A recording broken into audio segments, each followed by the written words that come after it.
All affiliated shows are not intended for anyone under the age of 18. The following may contain discussions or scenes that have adult situations, graphic violence, nudity, strong sexual content, and graphic language. This show is intended for mature audiences only. Viewer discretion is advised.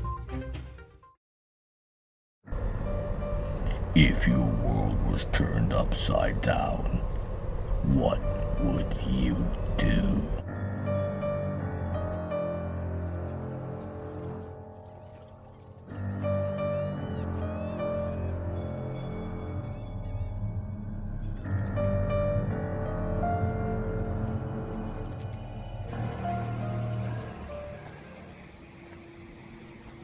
What the fuck are we gonna do now? Get high?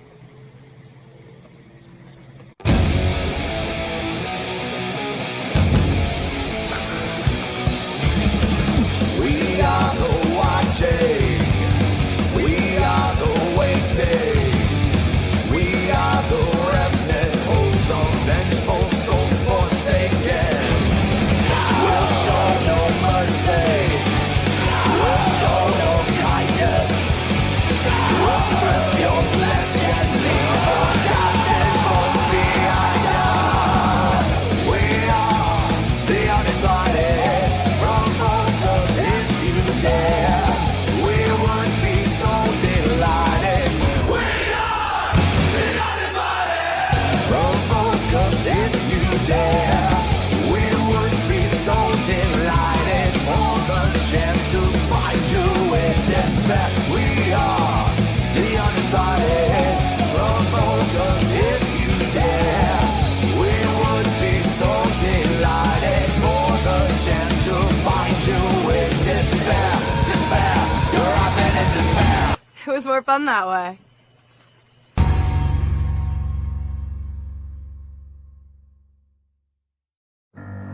Rise and shine, my sinners. When Father Evil starts his day, he gets a little deadly.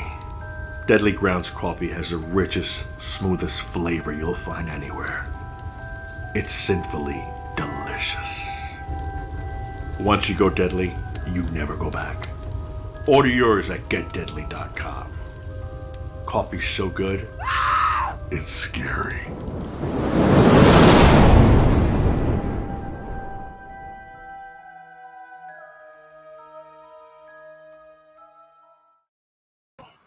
Hello, hello, hello, everybody. Welcome to Ganja Gospel. Yes, welcome. I'm still picking weed. It's a torrential downpour. Thank God we watered for 12 plus hours the other day.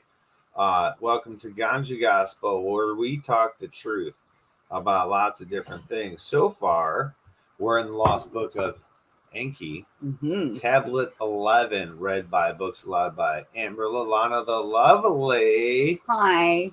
Shout out to the Dorkening Network, still Toking with, and Hellfire Radio, and all those cool ass motherfuckers over there that we're talking about. Indeed. Sandman the other day. You know what I'm saying? Because that shit was fire. Great conversation. Yo, go talk to them over there. Go watch that shit because look, they talk about everything you guys watch on TV. You're like, yo, man, you see that new fucking movie coming out? Yo, they're talking about it. Yo, they're giving reviews. They used to give Sandbag reviews. I think they gave Gem reviews this time. They give whatever it's for each one. So, but check it out, man. It's cool. It's Indeed. cool. Yes. Shout out to them. That's all where those we're links are down broadcasting. below in the description. So That's right. show the love. And to all of you guys who are joining us from the Dorkening Network and still Toking with and Hellfire Radio. Hello, what's up? We're on Hello. TwizTD RootZ. That's this guy That's right me, here. TwizTD. And his links down below too. Most of us are I in put it here on chatting. I put it on my shirt in case I forget. Sometimes I forget, so I put it on my shirt. And I'm Yeah, like, make sure he remembers. they're like, yeah. Who are you? And I'm like, This guy right here. I'm this many. That That worked well for me at the Cannabis Cup 2019. So yes, this is Pastor RootZ for Ganja Gospel, guys. Pastor RootZ, Ganja Gospel. We're in the fucking house. In the bushes in the house. All you other amazing people, Creekwater and everybody else. It is a fucking, oh my goodness. It it's is a- down. Oh it's gosh. It's a pond We there. forgot to put a We bucket. should have, well, we need like a 20 God, gallon we need like dumpster. really, it needs to be massive. It's just Gutters are a great thing. They are. Something we don't have. Michigan don't use gutters. But, you know, if you're wondering how to get that coffee and shit, you know, hit them up over there and get some of that fire-ass coffee and turn you into a zombie. Turn you into a zombie. I think they got barbecue. They got barbecue sauce, hot sauce. We got to get those. We got all kinds commercials queued up, so we can start showing them for you. Because I want some of that fucking hot sauce and shit. You know what I'm saying? They got some good shit over there. They're infused with ganja and shit. I think I want to get some of that. I want to try some and send them some ganja. Hey, maybe they can infuse my ganja in their barbecue sauce. Maybe we can make it some Princess Leia or something. What if the bottle's like an Aunt Jemima bottle and it looks like Leia and the Skywalker looks like the Skywalker? Remember those old shampoo bottles? Oh, God, yeah. God, I love They made those. things so much fun back then, didn't they? They did. They looked like the characters and shit. Man, those were the days. Those were the days. Come through the green screen behind you guys. Yes. Yes, it is. It looks like an alien, doesn't it? It's hanging out over there. We're going to be cutting this one down. That is the variant. I'm going to cut it down and, harvest it.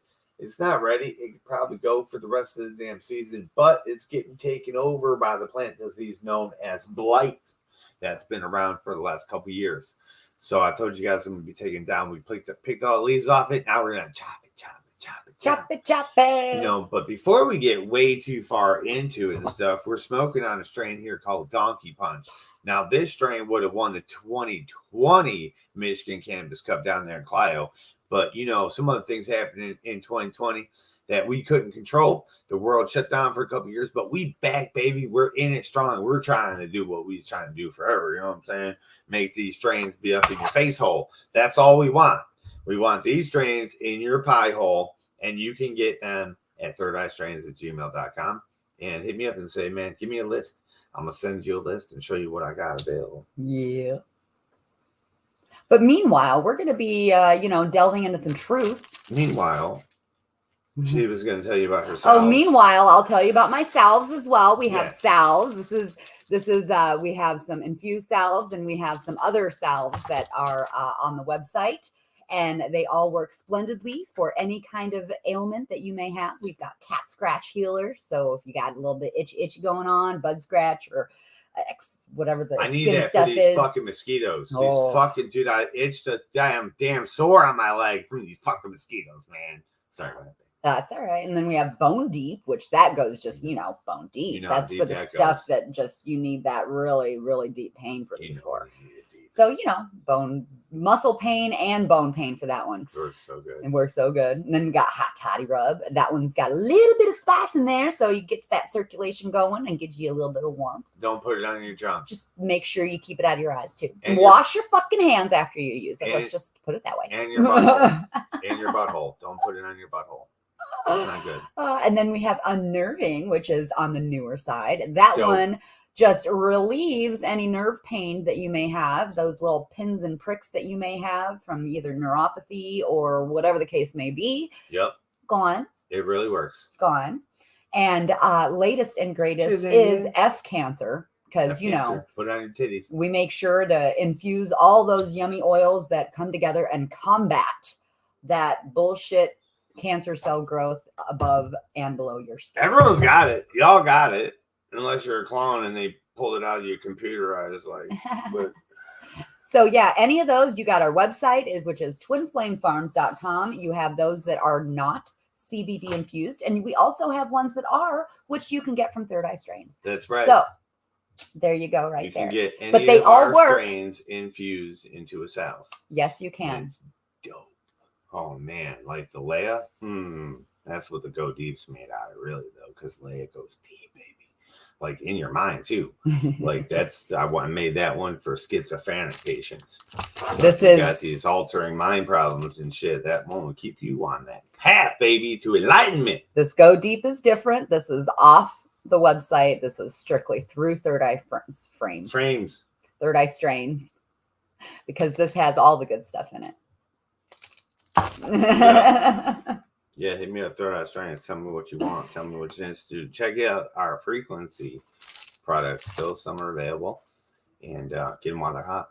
And let's get into this Ganja Gospel, what we've been waiting for. Let her have this first hit of this donkey punch real quick. Let her get a couple Tokies. Because you know what happens all the time? She don't even get to smoke. She's all stressed out because we got to keep stopping. And what it is, I've learned. Either take notes and shut my mouth. But what happens is we risk getting shut down for that. That's why I've always done things a certain kind of way because I've always known what to do. You know, and it always seems like the way I do things is always the way not to get fucked up for somehow. I don't know why. But so we need the introduction. Like it has to be. Interruptions need to happen. And interruptions are good for you guys because I know a lot of times when I'm reading, some of the stuff is like, what the fuck is she saying? I know. Takes this guy sometimes to let us know what the fuck I'm saying or reading per se. So it's all about listen fantastic up shit. And make sure that if you're not understanding what I'm reading, listen to him tell you in layman's terms what the fuck's going on. Yeah. Because it helps. I'll tell you what's happening. What's happening. So this week we are in the 11th tablet, but we're going to recap what happened in the 10th tablet real quick before we get into it so that we kind of have a little bit of a memory.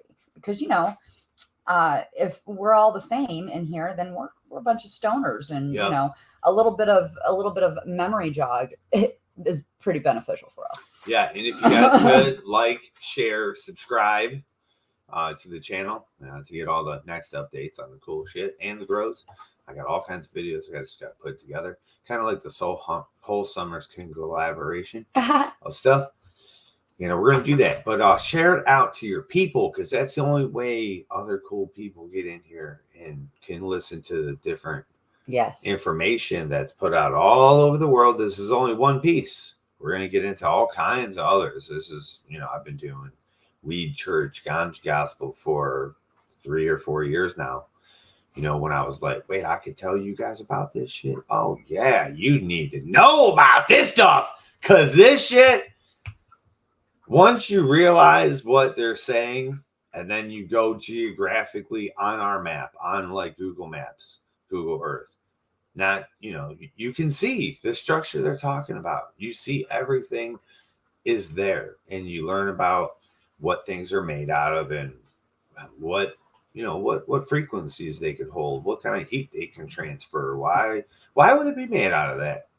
You start looking into science. You start discovering so many crazy different things about everything and learning about the people who were here and people that were there and what happened to our planet. So let's hear what happened. There's a deluge going outside. Let's hear about the deluge of last chapter. All right. So the synopsis of the 10th tablet. One hit before you go. Last week. One more for the road. One Toki. Sorry, I should have let her hit it the whole time. I was a dick move on my part. My bad.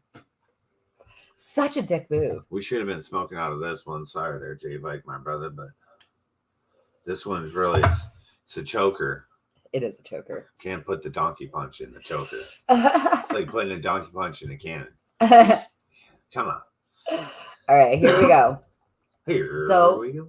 Last week, the mystery emissary appears to Enki in a dream vision. Enki is told to save mankind through his son, Zasudra. By subterfuge, Enki directs Zasudra to build a submarine. A navigator comes aboard, bringing Earth's seeds of life. Nibiru's approach causes the White Land's ice sheet to slip. The resulting tidal wave engulfs the Earth and with water. The remaining Anunnaki bewail the calamity from Earth orbit. The waters recede.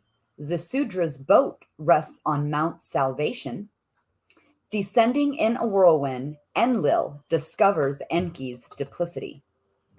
Enki convinces Enlil it was destined by the creator of all. They use the surviving landing platform as a temporary base. In a creation chamber there, crops and cattle are fashioned. Abundant gold is discovered in the lands beyond the seas. New space facilities are established in the olden lands, and they include 2 artificial mounds and a lion-shaped carving. Ninmah offers a peace plan to resolve erupting rivalries. Want to say anything about last week? I'm just thinking, so before the deluge, imagine that the sea, what is it, the Baltic Sea, not the Mediterranean, the sea between like where Europe is and where like the lands beyond the seas. Yeah, but imagine that before the flood happened, right? They said they landed in an old landing spot, right? But then when you look at it, and that's in Turkey. Well, Turkey is across the fucking, what's that? The Black Sea, Dead Sea, Baltic Sea, some fucking sea that goes out into the ocean. Well, in those times, the water was way the fuck lower. So there might have been a lake there or nothing. It could have been literally a valley. So that whole area could have been inhabited at those times. Like we think of it as like those parts could have been under the ice.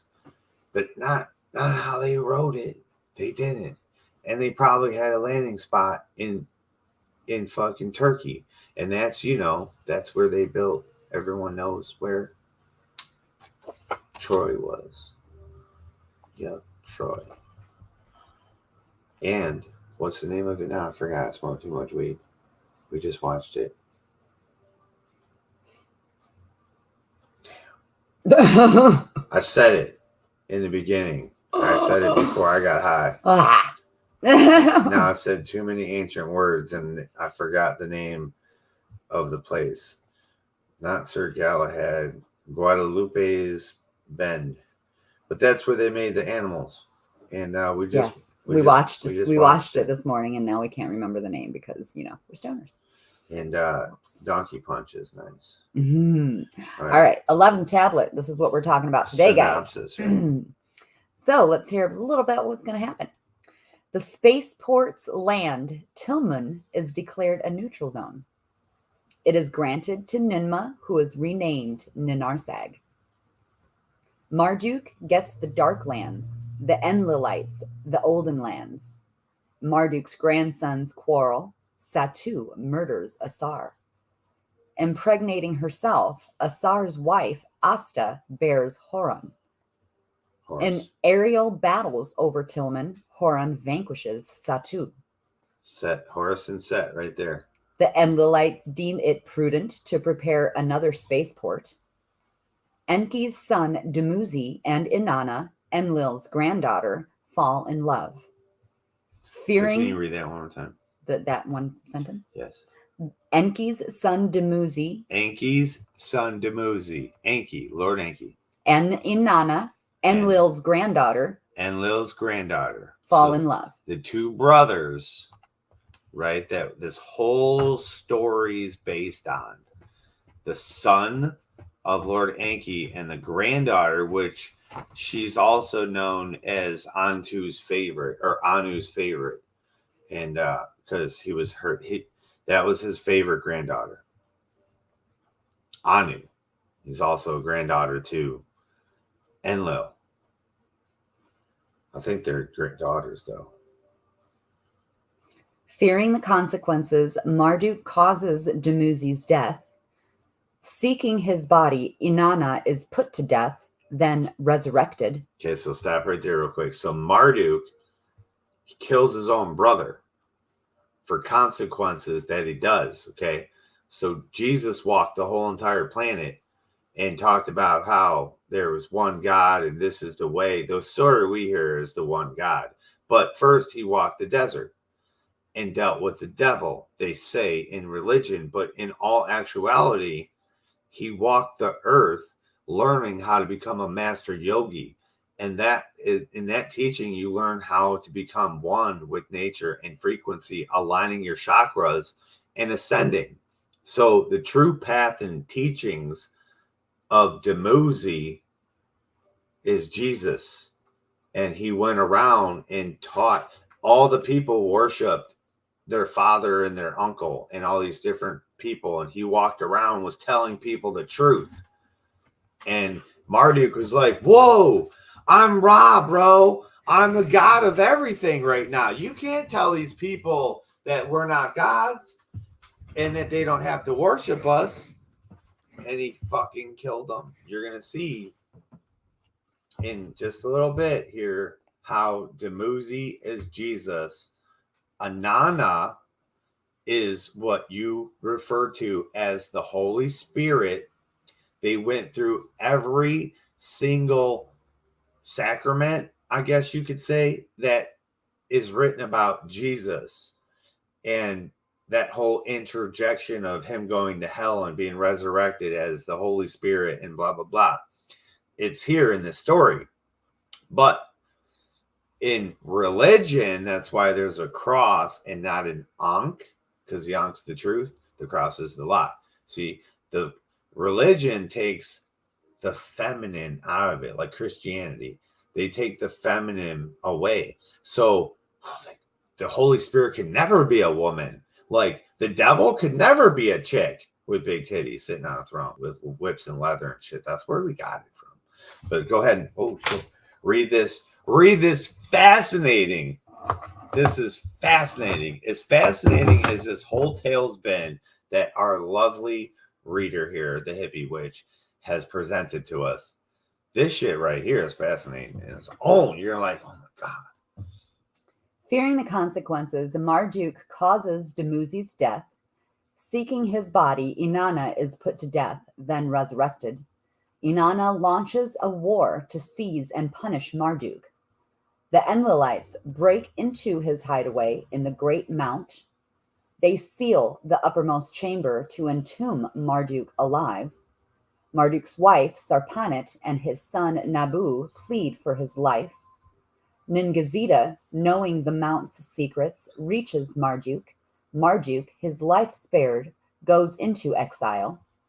Enki and Enlil divide the earth among their other sons. There you go. So now, where they're talking about here with this mountain, this pyramid and stuff, it could be, they could be talking about Egypt in some realm of that space, but they said house like a mountain. Now, see, we don't have any kind of story or tales about Bosnian pyramid, but we do have stories and tales about that whole area and who ruled that area, right? So if all this was done and the same people were in charge of that area that built the Bosnian pyramids could possibly be the house like a mountain. Possibly not. It could be a pyramid that was destroyed and they toppled on top of them. But it says here that they knew the secrets of the pyramid, so they were able to get to the top. So it doesn't sound like it was destroyed. It sounds like they collapsed some doors and locked them in that bitch. Like turn the frequency off. If you turn the frequency off of your electronic house, you can't get the doors or windows open. You're going to fucking... But so the house like a mountain and where Marduk actually was, it could be North America. We'll find out. Praise to Ninarsag, on earth the peacemaker, in unison the Anunnaki proclaimed. During the first Shar, after the deluge, Ninarsag to cool down tempers managed. Nibiru, with gold to resupply, was overambitious and rivalries paramount. Slowly the earth to teem with life returned, with the seeds of life by Enki preserved. What by itself survived was augmented on land and in the air and waters. Most precious of all, the Anunnaki discovered were mankind's own remnants. As in bygone days, when the primitive workers were created, the Anunnaki, few and strained, for civilized workers now clamored. By the time the first Shar after the deluge was completed, the peaceful truce, by an unexpected occurrence, was shattered. Not between Marduk and Ninurta, not between the Enki and Enlil clans was the eruption. Between Marduk's own sons, by the Igigi abetted, was tranquility broken. Now, what they said, though, that there was no humans left on the planet, and they were thinking about the past humans that were all here. They're like, but okay, the big ones were terrible and the monsters were bad, but like the primitive workers were dope, dude. We need the primitive workers back. Like we're getting bored and they're getting tired of working. These are fucking real high class people. You know what I'm saying? Or something. But I mean, if you worked for 100,000 years, wouldn't you fucking be like, yo, can I get a break? You know what I'm saying? So they wanted to make this worker class again. Pay attention to that. They wanted to make this worker class again. Oh. When Marduk and Sarpanit and their sons and daughters on Lamu and the deluge outwaited, the two sons, Asar and Satu, to the daughters of Shamgaz, the Igigi leader, a liking took. Do you understand that? Say that again. The two sons, Asar and Satu, to the daughters of Shamgaz, the Igigi leader, a liking took. Who were those two guys you just said first? The Asar and Satu are Marduk and Sarpanit's sons. So Marduk, which is Ra, Lord Enki's son. Okay? Lord Enki's son. This is why this is so important, you guys, because religion is so fucking lost and twisted now, right? So Lord Enki's son, his wife is a human chick. A human. She's a human, right? They have two sons. Those two sons hook up with Satan's daughters. Satan's daughters. Shamgaz, the Igigi leader. Semyaza. I call him Semyaza in Magic the Gathering. They got this motherfucker, right? But literally, this is in your holy Bible. This is Satan. This is the devil. This is the adversary of your God, right? So here they're saying Marduk took a human wife among the humans, among Adam and Eve's people. He found a wife, took her as his own, right? One of their daughters took her as his own. They got kicked out to a different land, right? So they came to North America, where they found who? The people of Cain, right in that area at the West Coast and all down through Central and South America. They found the people of Cain, and they were mining gold. They were worshiping their god, the winged serpent, who is another son of Lord Enki, right? Ningal or whoever. We were talking about him earlier. So before we get too far away from it, though, Marduk, which is Ra in Egyptian lore, it's okay. Marduk is Ra, okay? He's another dude too in the Babylonian king gods. He took a human wife. They had children. Two of them were male. Those two males hooked up with the fallen angels leader, the leader of the fallen angels, his daughters. So the devil's daughters just hooked up with half God, half human daughters or men. Did you catch all that? I mean, am I stoned or are you guys not fucking blown away what the fuck they just said here? Like literally God's kids hooked up with the devil's kids. And now people are here, bro. People. They made people. That's what they was doing. Holy shit. Motherfucking smoke another joint. The two sons, Asar and Satu, to the daughters of Shamgaz, the Igigi leader, a liking took. When to earth they all returned, the two brothers and two sisters espoused. There you go. Asar, the one called Asta, chose. Satu, the one called Nabat, betrothed. Asar, with his father Marduk in the dark-hued lands to abide, chose. Satu, near the landing place where the Igigi dwelt, with Shamgaz, his dwelling made. About the domains on earth was Shamgaz concerned. We just saw that, right? The gates of Hades. This is where the gates of Hades, where Ham stood and talked to fucking Jesus and Paul and blah, blah, fucking blah. That's where they're talking about right here. Satu, near the landing place where the Igigi dwelt, with Shamgaz his dwelling made. About the domains on earth was Shamgaz concerned. Where shall the Igigi, the masters, be? So did Shamgaz, the other Igigi, in sight. Of that Nabat and to Satu daily spoke. By staying with his father, Asar the successor alone shall be. The fertile lands he will inherit. So did Shamgaz to his daughter Nebat to Satu day after day say, how the succession in the hands of Satu alone to retain, father and daughter schemed. On an auspicious day, they made a banquet. Igigi and Anunnaki to it they invited. Asar, unsuspecting, to celebrate with his brother also came. Nebat, his spouse's sister, prepared the tables, footstools she also set. She beautified herself, with lyre in hand a song to mighty Asar she sang. Satu before him choice roast meat cut, with salted knife for him fatlings he served. Shamgaz in a large goblet new wine to Asar offered, an admixture for him he made. Ooh. A large vessel, mighty to look upon, with elixired wine he gave him. In good humor was Asar, merrily he arose and sang, with cymbals in his hand he chanted. So he held this fucking cup that they said it was mighty to look at. He held it. These were giants. They're talking all giants in those times, all of them.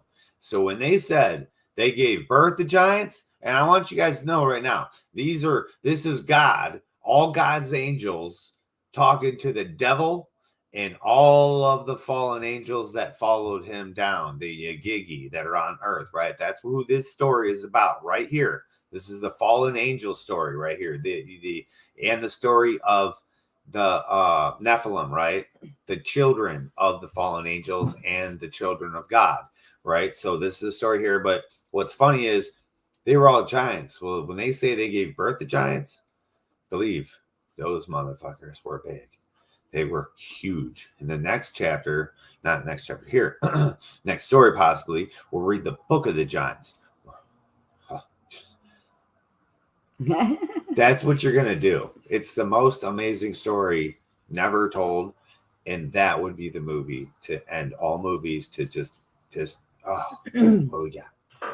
Then by the admixture wine he was overcome. To the ground he fell down. Let us for a sound sleep take him, the host to the others at the banquet said. They Asar to another chamber carried. In a coffin they him laid. The coffin with tight seals they closed. Into the sea they threw it. The word of what had happened Asta reached to Marduk, her husband's father. She raised a wailing. Asar to his death in the sea depths was brutally thrown. Quickly must the coffin be found. They searched the sea for Asar's coffin. By the shores of the dark-hued land it was found.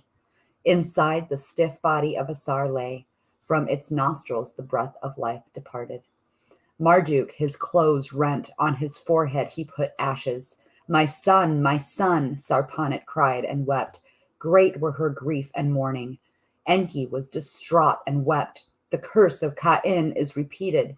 To his son in agony he said, Asta to high heavens a wailing raised. To Marduk for revenge and in air an appeal she made. Yep. Satu his death must meet. By your own seed a successor let me conceive. Let by your name his name remembered be, the lineage surviving. This, alas, cannot be done, Enki to Marduk and Asta said. The brother who killed the brother's brother must be the keeper. For this Satu must be spared. By his seed and heir to Asar you must conceive. By these twists of fate, Asta was baffled, distraught. The rules to defy she was determined. Before the body of Asar was wrapped and in the shroud in a shrine preserved, from his phallus Asta the seed of life of Asar extracted. With it Asta herself made conceive, an heir and avenger to Asar to be born. To Enki and his sons, to Marduk and his brothers, Satu word delivered. You guys hear what that was, right? That was the gods of Egypt. That was that movie right there. Gods of Egypt. She just read it in a couple fucking sentences. Literally. That was Horus and Set, right? Horan and Setu. That's Set and Horus. Right. So Set and Horus, who's their parents? Marduk and Sarpana or some shit, right? Serpent, right, is their parents. Mother serpent, right? Sarpana. Marduk is Ra, Set and Horus's father. It's the greatest shit ever. Or grandfather. I mean, it's grandfather, whatever. The sole heir and Marduk's successor am I. Of the land of the two narrows, I will be the master. Before the Anunnaki's council, Asta, the claim refuted. With Asar's heir, I am with child. Among the river's bull rushes with the child she hid.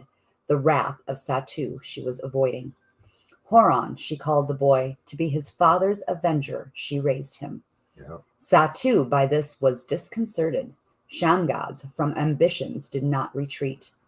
From earth year to earth year, the Igigi and their offspring from the landing place spread. Unto the borders of Tilman, Nanarsag's sacred region, closer they moved. So, hold on one second. Are you at the end of the sentence? Yeah. Okay, so you hear that. So they wanted the primitive workers back on the planet, but they didn't really start making them yet. North and South America was full of the people, the descendants of Cain, right? They had Noah recreating all kinds of motherfuckers, right? But they were like, there's not enough people. Now we got to do shit ourselves. If you remember from the very beginning, they warred with each other. And they promised to never kill each other again, never to harm each other. So they created people to do all their dirty work. That's why you got all the wars going through all this shit. If you go to each side and go, who's your God? You're going to see it's one of these motherfuckers. Who's your God? You're going to see it's one of these motherfuckers. And they had a beef. They had a disagreement. You stole my toilet paper. Oh, yeah, my army's going to kick your ass. Fuck you. I'm going to get my army. It's got elephants, giants, and warlocks, bitch. And they would create fucked up shit and throw it at you. In these armies, man, I'm telling you, this is the greatest, like, my army versus your army as little kids as you ever could think about. This is what they said they did. And then there was no more people. So what happened? These motherfuckers fought each other. And they're like, oh, no, it's the curse of Cain. But what happened? We're talking the millennials.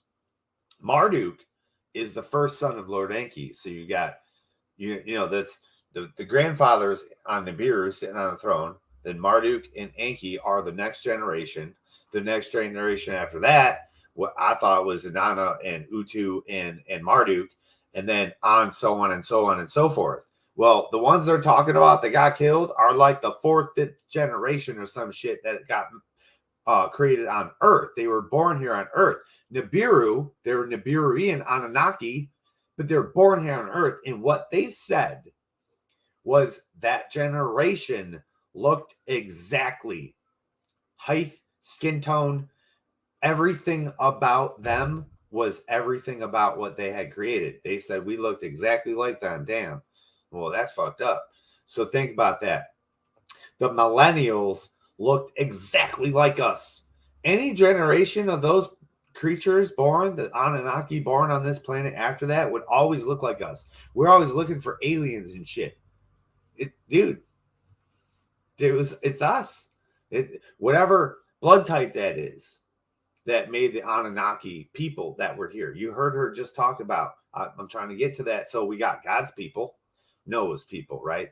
So supposedly Jewish, I would think. Or would it be the Turkey people, the Troy people, right? Who people are we really talking about? We're God's people, you know? You relate it to Jewish somehow with Jesus and stuff, but that's not who Noah created. Noah was creating people, just people. I don't think they thought of anything like, where am I from? I'm thinking, I'm on the only piece of land surrounded by water. Let's start fucking and shit. You know what I mean?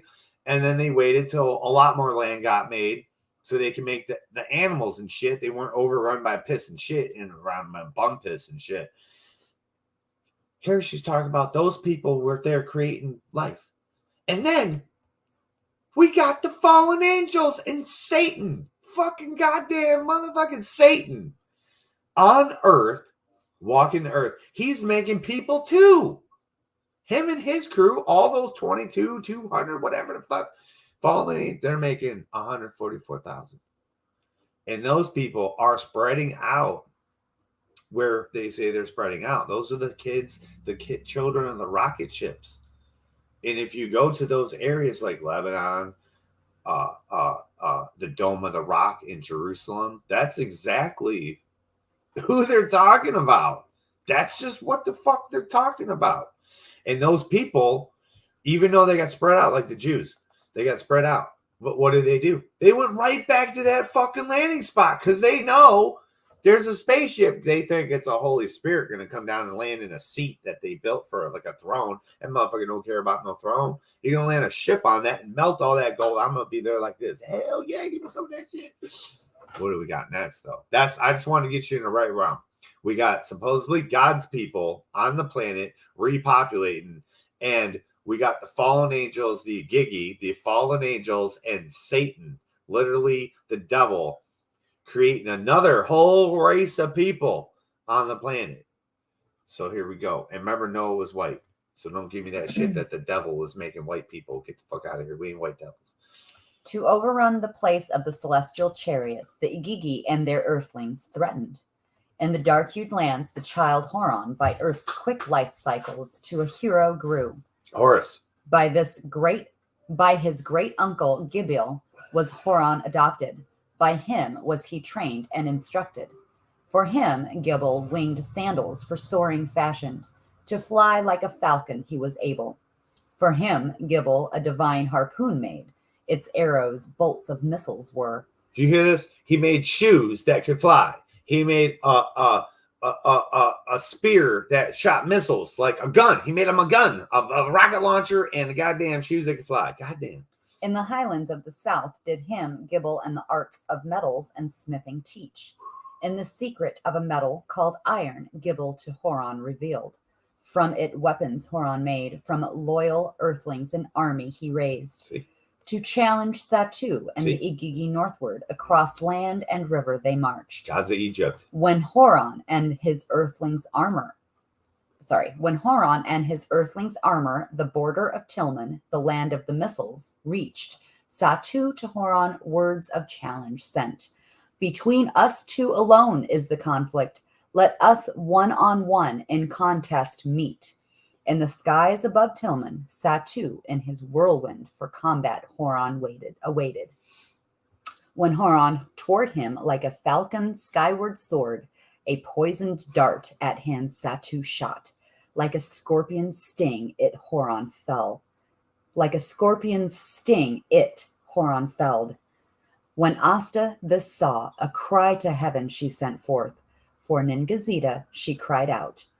From his celestial boat Ningazida came down.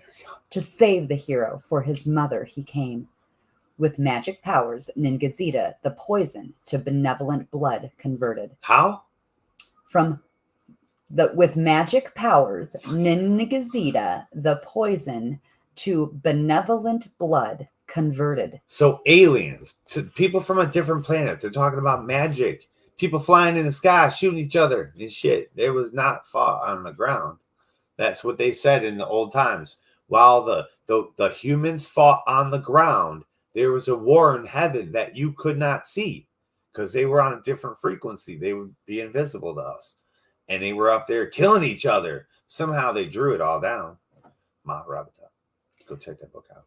By morning was Horon healed. From the dead was he returned. Then with a fiery pillar, like a heavenly fish with fins and a fiery tail, Ningazida to Horon provided. Its eyes from blue to red to blue their colors changed. Toward the triumphant Satu, Horon in the fiery pillar soared. Far and wide each other they chased. Fierce and deadly was the battle. At first Horon's fiery pillar was hit. Then with his harpoon Horon Satu smote. To the ground Satu crashing down came. By Horon in tethers he was bound. When before the council Horon with his captive uncle came, they saw that he was blinded, his testicles squashed. Like a discarded jar he stood. Let Satu, blind and airless, live. So did Asta to the council say. Airless, meaning he can't. I told you they went after everyone's junk. They fucking squashed his balls so he could never have children, right? Airless, like meaning he can't have an heir. To end his days as a mortal among the Igigi, the council his fate determined. Triumphant was Horon declared, the throne of his father to inherit. On a metal tablet was the council's decision inscribed. In the hall of records they placed it. In his abode, Marduk with the decision was pleased. By what had happened he was sorrowed. Though Horon, a son of Asar, his son was, from Shamgaz, the Igigi, he was descended. A domain, one as among the Anunnaki allocated, to him was not given. Having lost both sons, in each other Marduk and Sarpanit solace sought. In time to them another son was born, Nabu, prophecy bearer, they named him. Yeah, so all these people were descendants of so-called Satan. They were his people, his bloodline. So now this is the account of why in the faraway a new chariot's place was built, and the love of Dumuzi and Inanna that Marduk by Dumuzi's death disrupted. Now you hear that? In the far away. You go look at Europe. If I got a plane, a spaceship, a helicopter, anything fucking like that, that's all right here, right now, right? They went to the far away in this land. So we're going to find out where the fuck this was. Let's just think hard when they're talking geographic, like they talk about falls and lakes and how many there are. Just think hard about where that is on this planet. And you're going to be like, wow, there's really only one fucking place on the planet this could be talking about. And it's going to blow your butthole right out of your pants. I'm telling you, everything you knew and thought about where you live is going to blow wide the fuck open, dude. You're going to be like, holy shit. It was after the contesting of Horon and Satu and their aerial battle over Tilman that Enlil, his 3 sons, to a council summoned. With concern to them of what was happening, he said, in the beginning the earthlings in our image and after our likeness we made. Now the Anunnaki offspring in the image and likeness of the earthlings became. Then it was Cain who his brother killed. Now a son of Marduk is his brother's killer. For the first time ever, an Anunnaki offspring from earthlings an army raised. Yep. Here you go. Now here's history, right?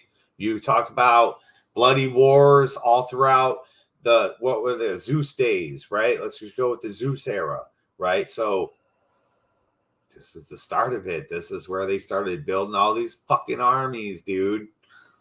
Weapons from a metal of the Anunnaki, a secret, in their hands he placed.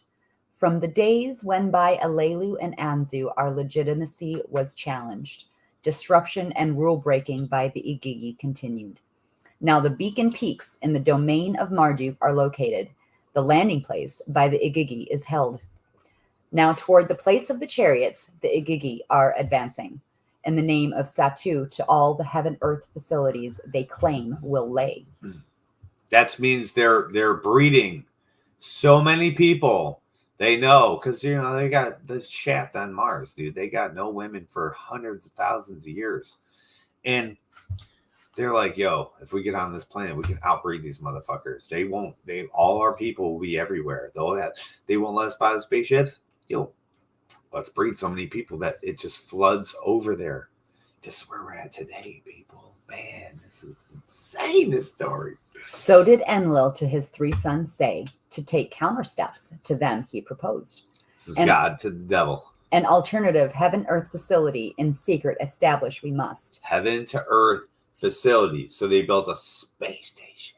Let it in Ninurta's land beyond the oceans in the midst of trusted earthlings come to be. Thus was the secret mission in the hands of Ninurta entrusted. In the mountain lands beyond the oceans, beside the great lake, a new bond heaven-earth he was setting up. Within an enclosure he placed it. At the foot of the mountains where the gold nuggets were scattered, a plain with firm ground he chose. On it for ascent and descent markings he made. Primitive are the facilities, but the purpose they will serve. So did Ninurta to his father Enlil in good time declare. From there, gold shipments to Nibiru can continue. From there, in need, we too can ascend. At that time, what as a blessed event began as a horrible occurrence ended. At that time, Dumuzi, Enki's youngest son, to Inanna, Nanar's daughter a liking took. So hold on 1 second before you go farther away from this. You hit this. Okay. So where she's talking about here, right, was there was a gash in the earth. So the whole North America and all this shit was covered by a big ice sheet, all the whole top of the planet. When the South started shaking, the inside. So people think that the what is it called? The southern lands, right? I don't really think the southern lands were down here on the globe, because that was always too. I think southern lands were inside the planet, started rumbling. That's where earthquakes come from. I keep disappearing in the clouds. Earthquakes come from inside of our planet, right?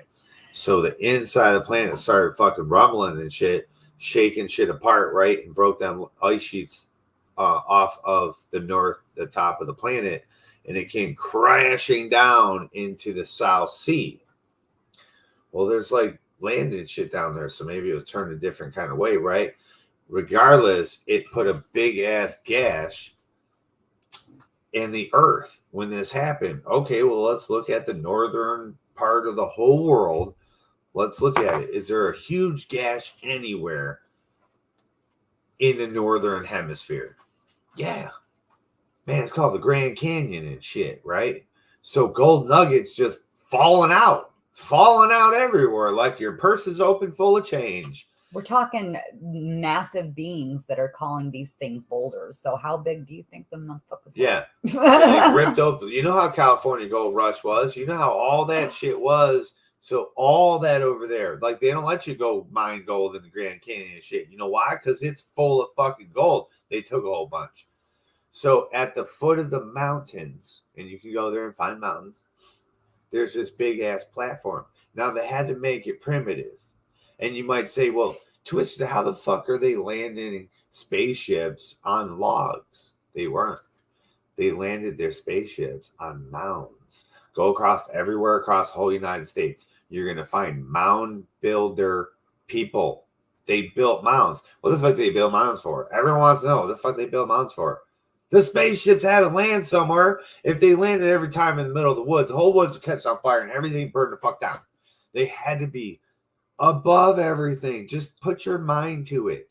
Put fire and pine trees in the mix to think about this realm. Why would they be up way the fuck up there? Why all down South America? Why are those pyramids so tall? That makes no fucking sense unless the bottom of your spaceship emits fire out of it. You don't want to burn everybody, you know what I'm saying? And that radiation.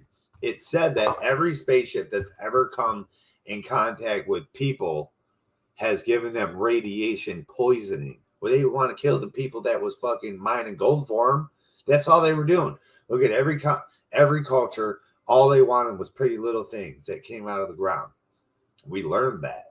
We learned that because we used to do it all the time. That's all we did all day. We slept, drank, ate, and shit, mining gold, metals, and precious gems to give to people.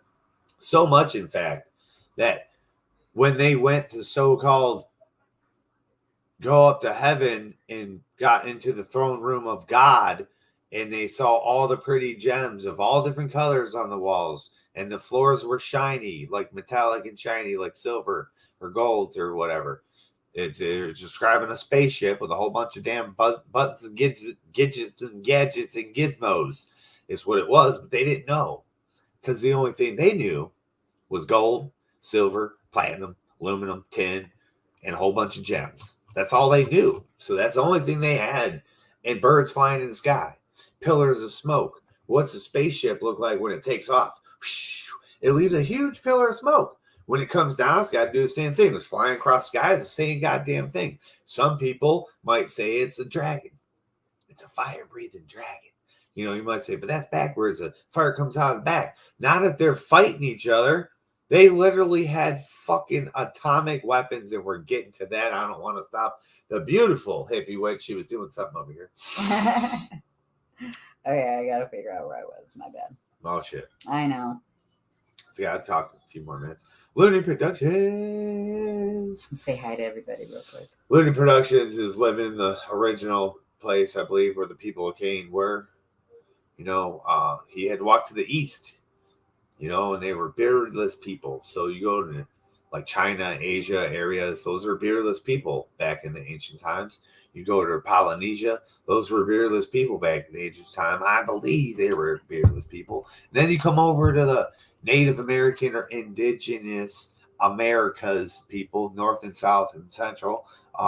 Those were beardless people in those days. So it's just fucking crazy that one person created a whole fucking bunch of people. So, there's all kinds of different people on this planet, and everyone thinks that we came from this one God and one story and one person. How can that be true if all these different colors are on the planet? We didn't get burnt. No one got, everyone wasn't white. And then you went to Africa, and over thousands of years, you developed brown skin to protect yourself from the sun. Bullshit. Losing the melanation is the curse. That's the problem. That's why we get fucked up. That's why radiation fucks us up. You know what I mean? So we're going to hear about some more of this shit. So did Enlil to his 3 sons say to take counter steps to them he proposed. An alternative heaven-earth facility in secret establish we must. Let it in Ninurta's land beyond the oceans, in the midst of trusted earthlings, come to be. Thus was the secret mission in the hands of Ninurta entrusted.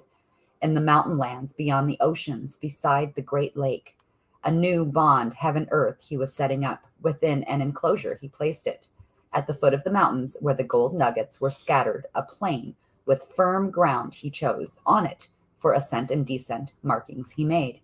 Primitive are the facilities, but the purpose they will serve. So did Ninurta to his father Enlil in good time declare.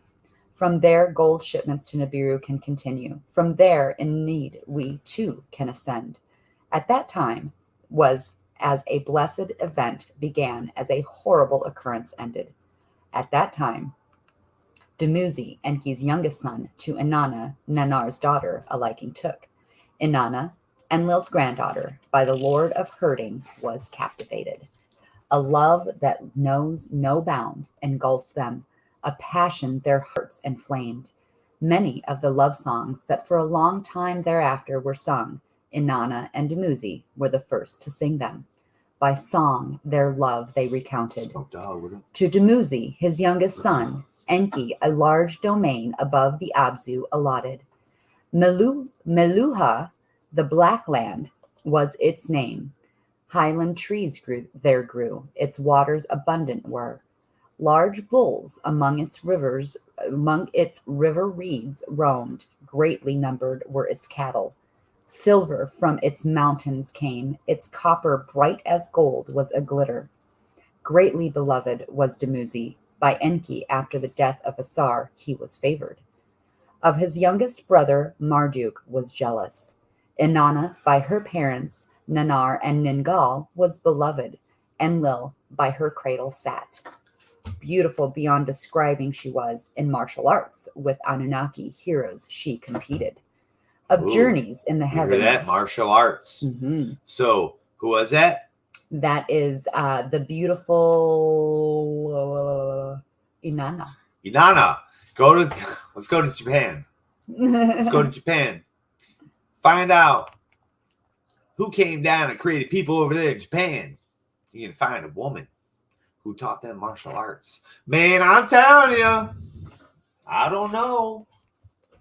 Beautiful beyond describing she was. That's what she was described in China and Japan too. In martial arts with Anunnaki heroes she competed. Of journeys in the heavens and of celestial boats from her brother Utu she learned. A skyship of her own to roam the earth's skies to her the Anunnaki presented. After the deluge, on the landing platform, Dumuzi and Inanna, their eyes on each other set. At the dedication of the artificed mounts was between them a warm encounter. Hesitant at first they were, he of Enki's clan, she of Enlil, an offspring. When Ninarsag, for peace, the disputing clans together brought, Inanna and Dumuzi away from the others to be together managed. Love to each other they professed.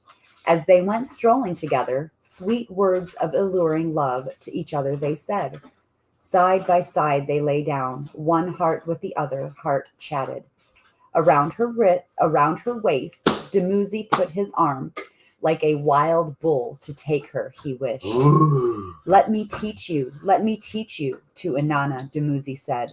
Gently she kissed him. Then to him of her mother she spoke.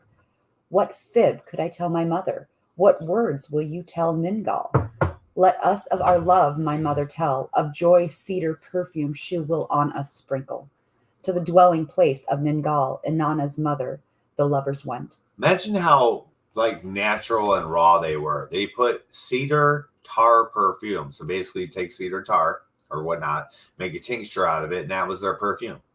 It smelled like fucking pine trees. Mm. How fucking awesome. To them Ningal her blessing gave. Of Dumuzi, the mother of Inanna, approved. Lord Dumuzi, as a son-in-law of Nanar, you are worthy. To him she said. Dumuzi, as bridegroom by Nanar himself, was welcomed. Inanna's brother Utu, let it so be, said. Perchance the espousing peace between the clans truly will bring, Enlil to them all said. When of the love and betrothal Dumuzi to his father and brother spoke, Enki of peace through espousal also was thinking. His blessing to Dumuzi he gave. Dumuzi's brothers, all except Marduk, about the espousal were joyful. A betrothal bed of gold by Gibil was fashioned. Nergal, blue-hued lapis stones sent. Sweet dates of fruit by Inanna favored. Beside the bed they in a pile placed. Under the fruits, the beads of lapis they hid for Inanna to discover. As the custom was, to perfume and clothe Inanna, a sister of Dumuzi, was sent. Geshtinanna, a sister-in-law to be, was her name. To her, Inanna, what was in her heart revealed. Of her future with Dumuzi, to her she said, a vision of great nation I have. As a great Anunnaki, Dumuzi there will rise. His name over others shall be exalted. His queen spouse I shall be. Princely status we will share. Rebellious countries we shall together subdue. To Dumuzi I will status give. The country I will rightly direct. Inanna's visions of rulership and glory by Geshtinanna to her brother Marduk were reported. By Inanna's ambitions, Marduk was greatly disturbed. To Geshtinanna, a secret plan he told. To her brother Dumuzi, to the herder's dwelling, Geshtinanna went. Lovely to behold and perfumed to her brother Dumuzi, thus she said, before with your young wife in your embrace, with you will sleep. A legitimate heir by a sister born you must have. Inanna's son to succession shall not be entitled. On your mother's knees he will not be raised. She put his hand on her hand. She pressed her body against his body. My brother, with you I will lie down. Bridegroom, with you a peer of Enki we shall have. So did Geshtinanna to Dumuzi whisper, a noble issue from her womb to have. Into her womb Dumuzi poured the semen. By her caressing he fell asleep. During the night Dumuzi had a dream, a premonition of death he envisioned. In the dream, 7 evil bandits he saw coming into his dwelling.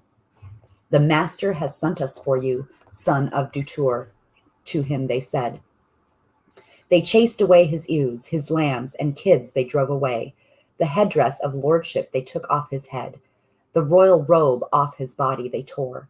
The staffing of shepherding they took and broke. His cup from its peg they threw down.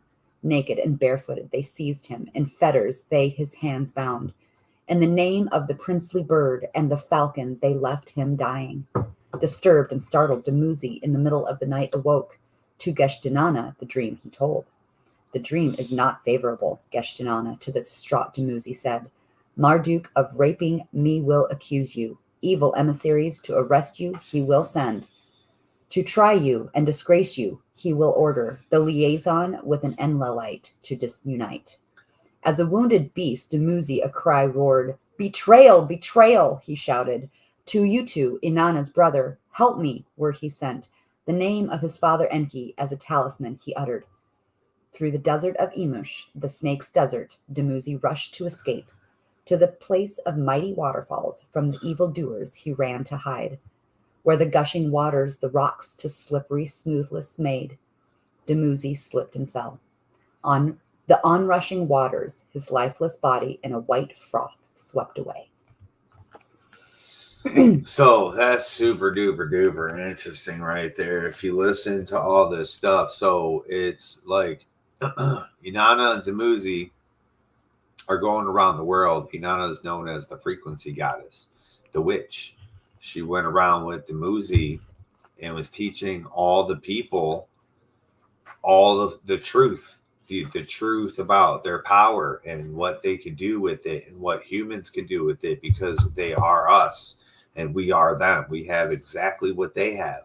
We just don't know how to use it anymore because they were the teachers. They taught us it all. It's saying it right here in their writings. They wrote it themselves. So they're teaching all these people the truth. Now, Marduk, remember, Marduk's God. He's like, I'm God, bitch. Don't tell these fucking people the truth about what we are and what we do. This is, hey, motherfucker. So Dumuzi, he knows this is not what they're supposed to be doing. So he has a dream vision that all these motherfuckers, 7 motherfuckers, are going to come and kill him.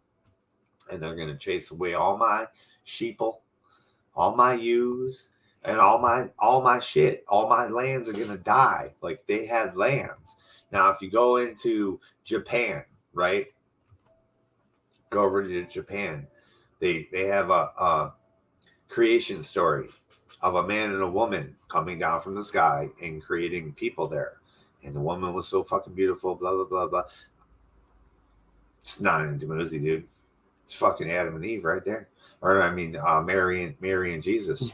I'm telling you. So, Dumuzi, he chased them across the what was it called? The desert of snakes in the Bible.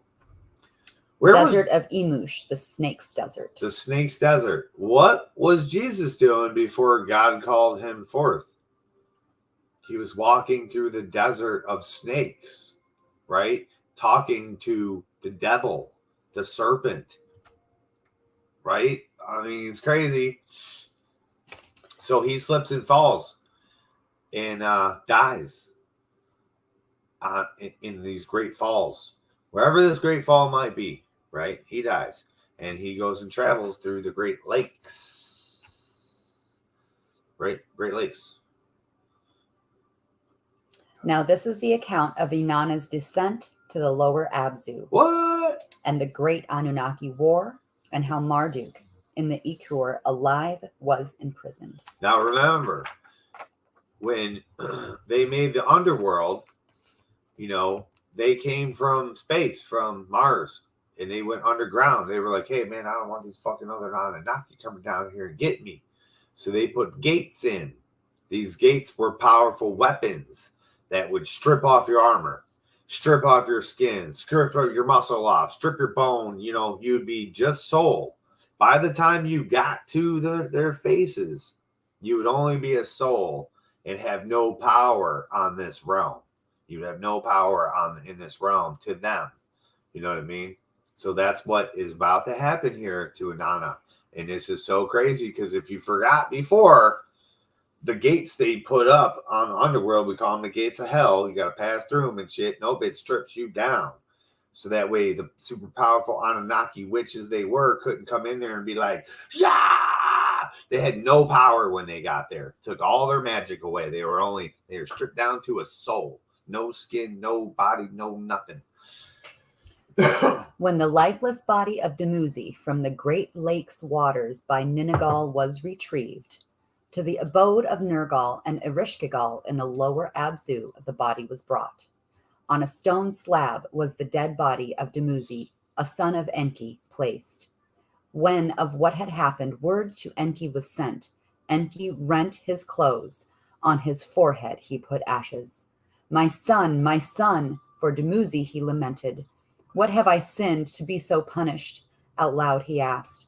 When I to earth from Nibiru came, Ea, whose name home is waters, was my name. With waters did the celestial chariots obtain their thrust power. In waters I splashed down. Then by an avalanche of waters the earth was swept over. In waters did Asar my grandchild drown. By waters my beloved Dumuzi is now dead. Everything I had done, for righteous purpose did I do it. Why am I punished? Why has fate against me turned? So did Enki bewail and lament. When did Geshtinana the veracity of occurrences was discovered? Greater was Enki's agony. Now Marduk, my firstborn, for his deed will also suffer. By the disappearance, the death of Dumuzi, was Inanna worried, then grieved. Then to the lower Abzu she hurried, Dumuzi's body for burial to retrieve. When Ereshkigal, her sister, of the arrival of Inanna at the precinct's gates was told, Ereshkigal, a devious scheme on the part of Inanna, suspected. At each of the 7... Ereshkigal. She's got to say it right. This is the chick sitting on the throne in hell, what you call hell, Christians. She got big old titties. She's wearing like dominatrix type shit. She got a whip. They described her back when. And Ereshkigal, that's where it gets. You got to, from your lower regions, squeeze, and it gets tight down there. That's what it is. Ereshkigal, a devious scheme on the part of Inanna, suspected.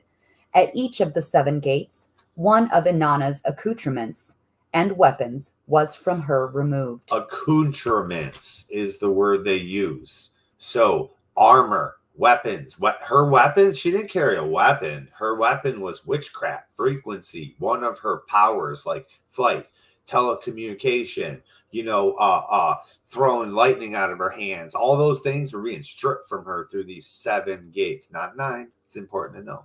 Then, unclothed and powerless before Ereshkigal's throne, of scheming and error by Nergal, Dumuzi's brother, she was accused.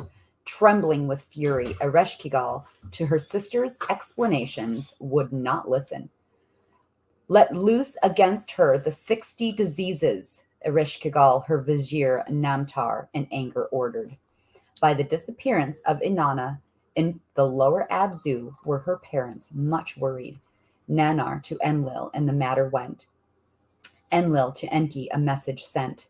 From Nergal his son, Ereshkigal's spouse, Enki what had happened learned. From clay of the Abzu, Enki 2 emissaries fashioned, beings without blood, by death raised unharmed. Hold on. This is in your Bible. This is the story of Jesus.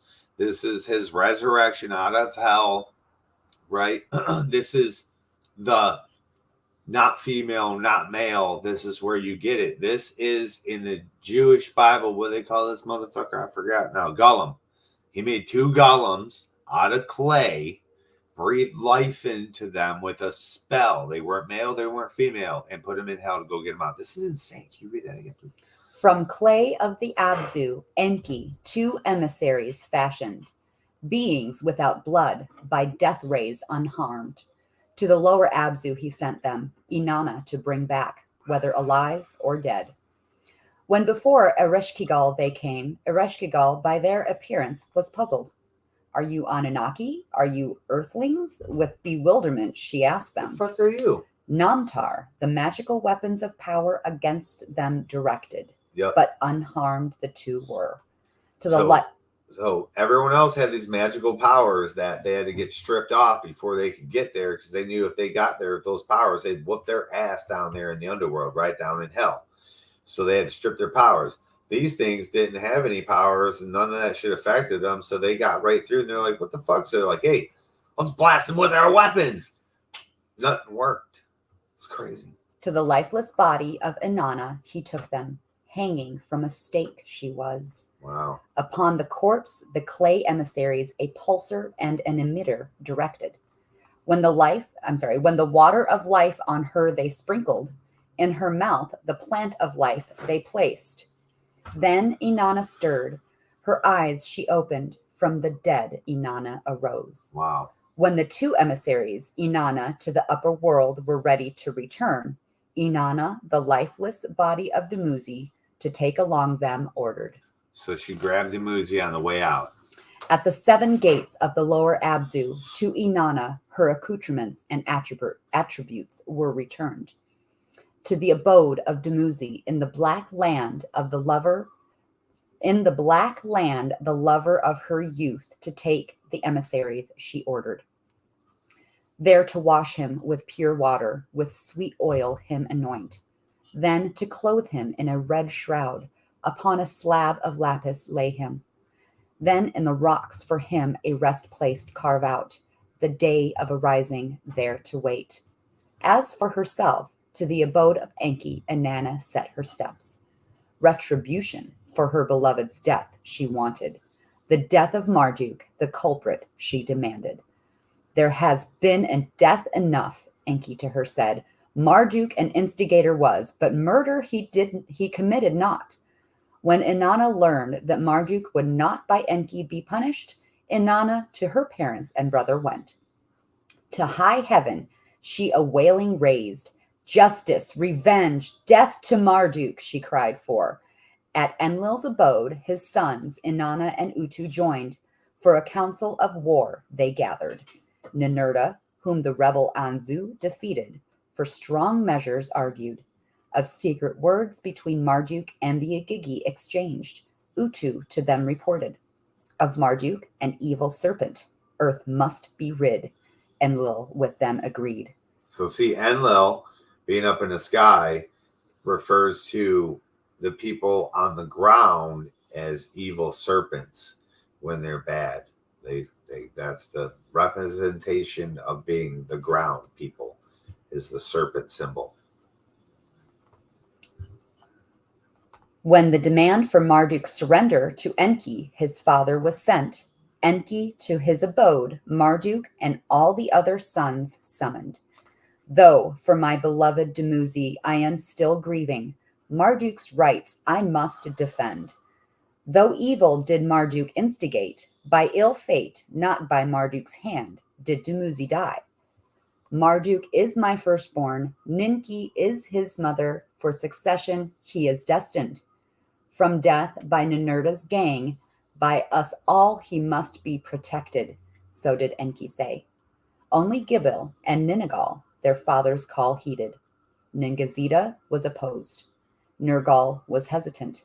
Only if in mortal danger he will I help, he said. It was after that a war of ferocity unknown between the two clans erupted. Unlike the contending of Horon and Satu, of earthlings descended, it was a battle between Anunnaki. Nibruan born among them on another planet was loosed. By Inanna was the warfare begun. In her skyship to the domains of Enki's sons she crossed over. Marduk to battle she challenged. To the domains of Ninagal and Gibil she him pursued. To assist her, Ninurta from his stormbird withering beams at the enemy's strongholds shot. Ishkur from the skies with scorching lightnings and smashing thunders attacked. In the Abzu from the rivers fish he washed away, cattle in the fields he dispersed. To the north, the place of the artificed mounts, Marduk then retreated. Pursuing him, Ninurta on the habitations, poison-bearing missiles rained.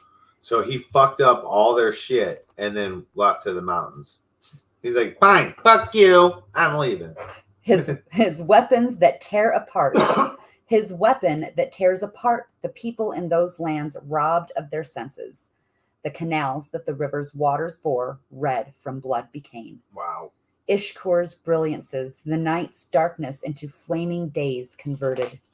So in Egypt, there's times where they said the rivers ran red. Well, the rivers all come from the mountains. So in the mountains, they were killing every single fucking thing up there. So many things that the rivers ran red in the mountains, which means, shit rolls downhill. It came down to Egypt and then shit like that. That's insane hearing that right there. Wow. It's a lot of blood. That is. This is his time. As the devastating battles northward advanced, Marduk and the Ikur himself ensconced. Gibil for it an unseen shield devised. Nergal to heaven its all-seeing eye raised. With a weapon of brilliance, by a horn directed, Inanna the hiding place attacked. Horon to defend his grandfather came. By her brilliance was his right eye damaged. While Utu, the Igigi, and their horde of earthlings beyond Tillman held off. At the foot of the artificed mounts, Anunnaki, this and that clan supporting, in battle clashed. Let Marduk surrender, let the bloodshed end, so did Enlil and Enki words convey. Let brother talk to brother, to Enki Ninarsag a message sent. In his hideout, within the Ikur, Marduk his pursuers to defy continued. Within the house which like a mountain is, his final stand he made. Inanna, the massive stone structure, could not surmount. Its smooth sides her weapons deflected. Then Ninurta of the secret entrance learned. The swivel stone on the north side he found. Through a dark corridor Ninurta passed. The grand gallery he reached. Its vault by the many-hued emissions of the crystals like a rainbow was a glitter. So there was crystals in the pyramids. Inside, by the intrusion alerted, Marduk with ready weapons Ninurta awaited. With weapons responding, smashing the wonder crystals, Ninurta up the gallery kept going.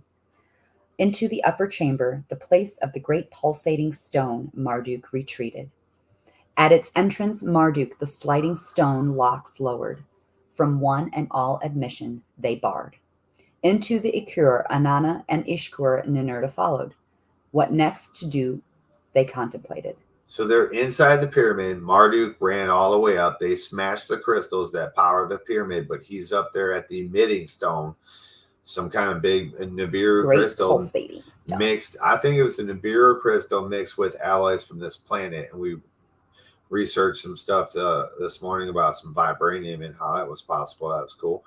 But also, like, so there was locking doors. Like, you saw all these things about Egypt and mummies and shit, how they had all the locking doors and stuff, and it was all secret passages and scientifical rocks that moved. So he's like running through this shit, trying to get away from him. He's trying to lock doors behind him and shit. Crashing crystals as he goes, so it's not even, they can't even use it anymore. He's like fucking shit up. At its entrance, Marduk, the sliding stone locks lowered. From one and all admission they barred. Into the Ikur, Inanna and Ishkur Ninurta followed. What next to do they contemplated. Let the encased hiding chamber be Marduk's stone coffin, to them Ishkur said.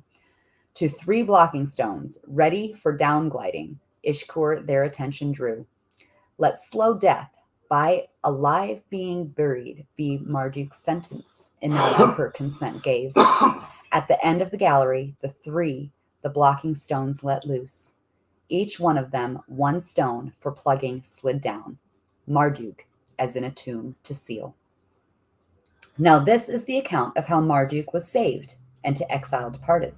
Yeah. And how the Ikur was dismantled and lordship over the lands rearranged. So you hear that? So whatever pyramid they were in, they dismantled it. So it's not a pyramid you can find today. That's what I'm saying. Maybe it's in Egypt. It says smooth sides, and you might be thinking of something, but there's pyramids all over the fucking planet. And this is after the flood. So the water level would be the same. They're talking about a pyramid that would have been on this planet. They dismantled it, though. So I don't know where the fuck that shit is. Away from the sun and light, without food or water, Marduk within the Ikur alive was entombed. By his imprisonment and punishment without trial, Sarpanit, his spouse, a wailing raised. The human woman. To Enki, her father-in-law, she hurried. With the young son, Nabu, to him she came. Nabu, first, that's like your first one. Human, that's your human Anunnaki born people that are like going to keep going. To be among the living, Marduk must be returned, to Enki, Sarpanit said. He sent her to Utu and Nanar, who with Inanna can intercede. Wearing a garment of atonement, to the Lord Marduk give life, she pleaded. Let him humbly life continue. Rulership he will lay aside. Appeased was not Inanna. For the death of my beloved, the instigator must die, Inanna retorted. Ninarsag, the peacemaker, the brothers Enki and Enlil summoned. Punishment to Marduk must come. Death is not warranted to them, she said. Let Marduk in exile live, the succession on earth to Ninurta submit. Enlil by her words was pleased and smiled. Ninurta was his son, of Ninurta she was the mother. If between succession and life the choice is, what can I, a father, say? So did Enki with heavy heart answer. In my lands widespread is the desolation. Warfare must end. For Dumuzi I am still in mourning. Let Marduk live in exile. If peace is to be returned and Marduk shall live, binding arrangements must be made, Enlil to Enki said. All facilities that heaven and earth bond, to my hands alone must be entrusted. The mastery over the land of the two Narrows to another son of yours you must give.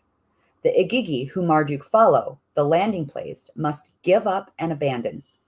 To a land of no return, by no descendant of Zusudra inhabited, must Marduk to exile go. So that he had to go from all those places. None of the places, he wasn't allowed to make people and live in any of the places that you formerly heard in this story, right? So we heard about all the different landing spots in Abzus and all that place. He couldn't go to the land of the two Narrows, which you guys know there's a whole Jewish thing, two Narrows, that's what their flag is. And he couldn't go to anywhere the people of Zusudra, Noah, inhabited. Right? There's only one place. Well, there's a couple islands, I guess, he could have been to. But there's one place that he went to. And you remember, he was Ra. This is the whole problem for him. He had this big fucking head. He was like, I was promised to lead. Like, why can't I lead? This is bullshit. He was really pissed. He became Ra, and he was like, oh, this is the shit. And then he got in trouble. All the gods got in trouble, right? They all got in trouble, got knocked down from their kingship and said, hey, bitch, remember, you're not in charge here, bro. We let you, we have your kids for a couple 100,000 years. You know, to them. Now you're overstepping and you're getting too big for your fucking britches. You gotta remember, to them, 1 year is 3,600 years to the earthling people that you're in charge of.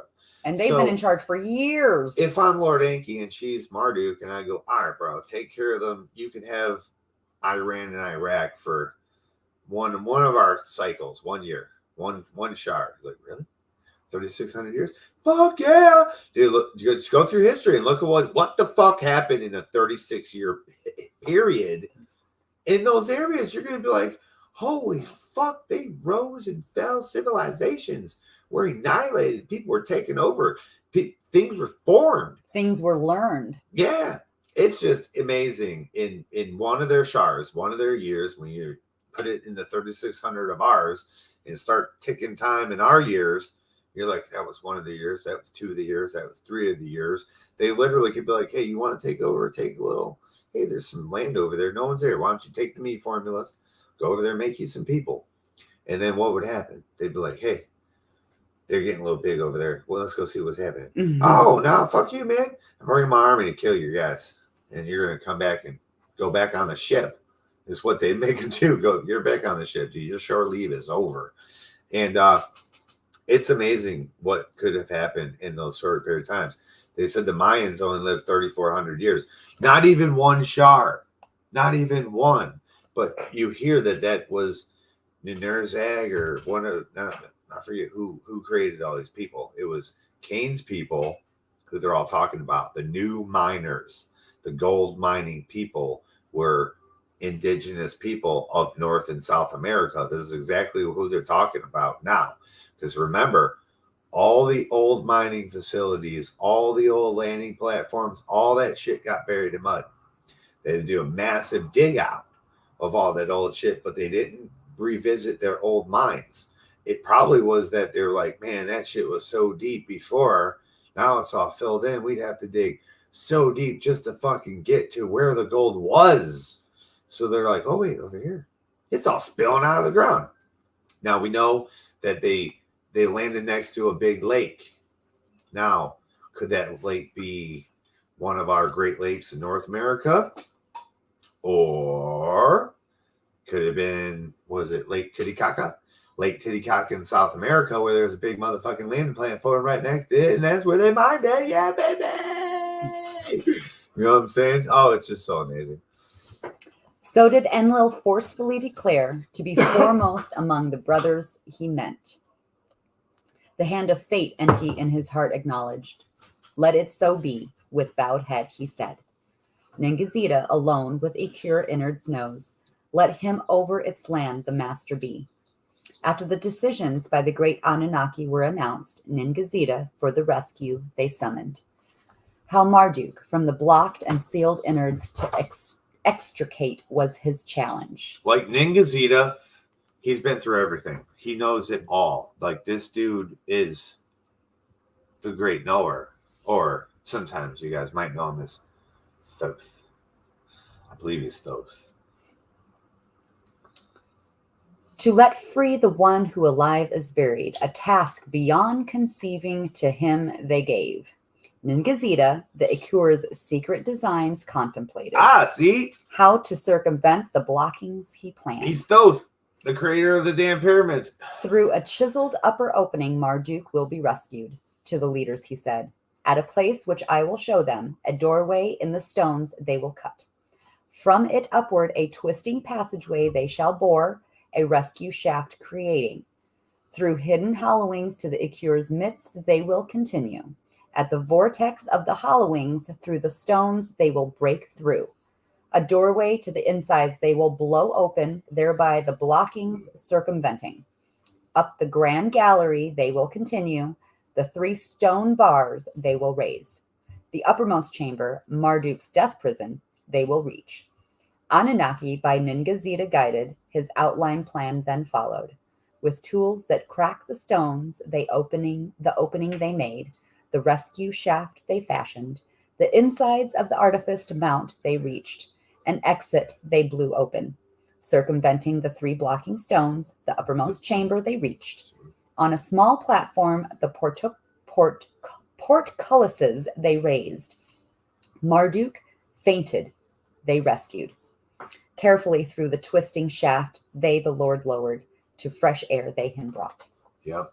So here, there's no, when they show us, you know, maybe they're lying, but when they show us what the pyramid looks like inside, you didn't hear anything. Like, you could just fathom what that looked like, what they had to go through, all these different chambers and shit. Our pyramids ain't shaped like nothing like that, because our pyramids that we have left are the technological pyramids. This here is talking about house like a mountain.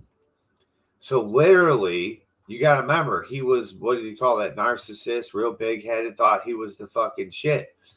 He literally was like, yo, I want my house to look like that fucking Great Pyramid. So all the people built his house to look like the Great Pyramid, but inside looked like a house, like chambers and shit. And the top was his penthouse up here, and they had to blast through all that. Remember, they crumbled the whole bottom of it, and then the top was where he lived. This is kind of what they're describing. Not these pyramids we're seeing in Egypt, how it's like the queen's chamber and the king's chamber, and it's like people can't fit in that motherfucker, let alone if they were bigger than us back then. They ain't fitting in that shit. We can't fit now. We got to put little drones in there. Outside, Sarpanit and Nabu, spouse and father, were awaiting. A joyful reunion it was. When to Marduk, his father Enki, the terms of release conveyed, Marduk was enraged. I would rather die than my birthright forfeit, he shouted. Sarpanit into his arms Nabu thrust. We are part of your future, she softly said. Marduk was angered. Marduk was humbled. To fate I yield, he inaudibly said. With Sarpanit and Nabu to a land of no return, he departed. To a place where horned beasts are hunted, with wife and son he went. After Marduk had departed, Ninurta, the Ekur, through the shaft re-entered. Through a horizontal corridor to the Ekur's vulva he went. In its east wall, in a niche artfully fashioned, the destiny stone, a red radiance was emitting. Its power to kill me grabs, with a killing tracking it me seizes. It me ceases. That's the thing. So let me stop you for 1 minute. So they described a land where they were going to go before, and it was the land of the great buffalo, they said. And then Marduk was banished to a land where they hunted great horned beasts. Now, you might say, oh, that could be anywhere. TwizTD, maybe back then, fucking great horned beasts roamed everywhere around the world. Well, that's possibly true. Well, let's go look at cave paintings. Nope. There's one place on a whole fucking planet, there's cave paintings of great horned beasts being hunted by indigenous people. Now, that's your key. Hunted by wife and son. Now, that's your key. That's your key, right? He wasn't allowed to be anywhere where the descendants of Noah were. That tells you right away he was nowhere in Europe. He was nowhere in Europe, that whole chunk of whole land, all that shit. He was in none of that spot. He was in a land far the fuck away where they hunted great beasts. And this is the great North American plains, baby. You know what I'm saying? It's crazy. Its power to kill me grabs, with a killing tracking it me seizes. Ninurta inside the chamber cried. Take it away, to obliteration destroy it. To his lieutenants, Ninurta shouted. Retracing his steps through the grand gallery to the topmost chamber, Ninurta went. In a hollowed-out chest, the heart of the Ichor pulsated. Its net force by 5 compartments was enhanced. With his baton, Ninurta the stone chest struck. With a resonating sound, it responded. Its gug stone, that directions determined, Ninurta ordered to be taken out, to a place of his choice carried. Coming down the grand gallery, Ninurta the 27 pairs of Nibiru crystals examined. Many in his fight with Marduk were damaged. Some the struggle intact survived. To remove the whole ones from their grooves, Ninurta ordered. The others with his beam he pulverized. So 1 second. You hear that? Nibiru crystals powered the damn pyramid. So they're like, how are they going to work? I don't understand. We're never, ever, ever going to get them to work. Because Nibiru crystals is what they use to power all this shit. Our crystals just don't have what it takes. We can power small engines forever, but not the world. To remove the whole ones from their grooves, Ninurta ordered. The others with his beam he pulverized. Outside the house, which like a mountain is, Ninurta in his black bird soared. To the apex stone his attention he turned. His enemy's epitome it represented. With his weapons he shook it loose. To the ground in pieces it toppled. By this the fear of Marduk is forever ended, Ninurta victorious declared. On the battleground the assembled Anunnaki the praise of Ninurta announced. Like Anu you are made, to their hero and leader they shouted. To replace the incapacitated beacon, a mount near the place of the celestial chariots was chosen. Within its innards, the salvaged crystals were rearranged. Upon its peak, the Gug stone, the stone of directing, was installed. Mount Mashu, mount of the supreme celestial bark, the mount was called. At that time, Enlil, his 3 sons, summoned. Ninlil and Ninarsag also attended. Commands over olden lands to confirm, lordships over new lands to assign, they met. To Ninurta, who Anzu and Marduk had vanquished, the Enlilship powers were granted. In all the lands his father's surrogate to be, of the landing place in the Cedar Mountains, lordship to Ishkur was granted. To his domain northward thereof was the landing place joined. The lands south and east thereof, where the Igigi and their offspring had spread, to Ninar as an everlasting endowment were given by his descendants and followers to keep and to hold. The peninsula wherein the place of the chariots was, in Ninar's lands was included. Utu, as commander of the place and of the navel of the earth, was confirmed. And the land of the 2 narrows, as agreed, Enki to Ninkazita the lordship did assign. To that none of Enki's other sons objected. To that Inanna was opposed. To the heritage of Dumuzi, her deceased bridegroom, did Inanna claim lay. A dominion of her own she of Enki and Enlil demanded. How Inanna's demands to satisfy the leader's contemplated. She's like, Jesus is dead, man. This is some bullshit. This is Mary sticking up for Jesus right here. About motherfucking the lands and the peoples, the great Anunnaki, who the fates decree counsel took. It's like, Regarding the earth and its resettling words, with Anu they exchanged. From the time of the deluge, the great calamity, almost 2 shars have passed. 2 shars, almost. The earthlings have proliferated. From mountain lands to dried lowlands they went. Of civilized mankind, by Zusudra there were descendants. With Anunnaki seed, they were intermixed. Offspring of Igigi, who intermarried, roamed about. In the distant lands, Ka'in's kinfolk survived. There you go. Few and lofty were the Anunnaki who from Nibiru had come. Few were their perfect descendants. Now you heard that, right? So there's humans left on the planet. The people of Cain survived in the mountain. What was that? Pikachu. Remember? Tititaka. No. No, remember you said it was you know it, you love it. We went over it. Lake Pikal, like Mount Pikal or some shit. Titicaca, Pikachu. Somewhere in South America. So bad with names. There's a big ass motherfucking mountain. And people survived there. That was the descendants of Cain, the beardless people. Machu Picchu. Thank you. Yes. Machu Picchu. That's the descendants of Cain, right? Cain and Abel. Like that's what they say. That's what the fucking chick wrote down. That's what who are the native indigenous people that go from South America all the way up to North America. And you might say, well, those are different. Nope, they stem from the same people of Cain, right? That's who they were. And then they wanted to mine. They were like, oh, look, there's already people. They're civilized. Look, there's pyramids and shit. Nigazita taught him that, right? Isn't that who it was? Well, Thoth. It's Thoth. We'll just say Thoth because I always forget who the fuck what his real name is. But Thoth went over there, taught the people of Cain how to be civilized, do mathematics, astronomy, mine gold, all that because they weren't mining gold before. They was being fucking indigenous people of Cain. You know what I'm saying? He had weed and shit. That's why weed's a huge thing in the indigenous cultures. That's their piece because that's what Cain. They were like, yo, Cain, you go grow these seeds over there. All right, cool, man. Let us know when you harvest, bro.